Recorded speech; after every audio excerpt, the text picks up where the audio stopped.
সকাল থেকে প্রেশারটা লো, যেন তেন লো না, ভয়ঙ্কর লেভেলের লো। কয়েকবার মাথাও ঘুরায় পড়ে গেছি, চোখটা মেললেই মাথা ঘুরায়।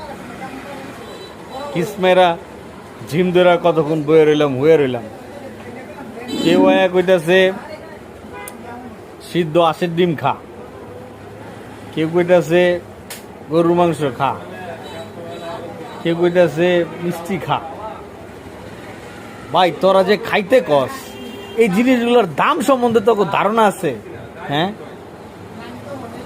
এই জিনিসগুলোর দাম সম্বন্ধে তো ধারণা আছে? আরে আমার প্রেশার তো লো এই দামের কারণে রে ভাই। এই নিত্য প্রয়োজনীয় পণ্যের দাম, বাজারে গেলেই আমার প্রেশারটা লো হয়ে যায়, বাজারে গেলে আইলেই আমার প্রেশারটা লো হয়ে যায়। প্রেশার আর উঠবো না, লোই থাকবো।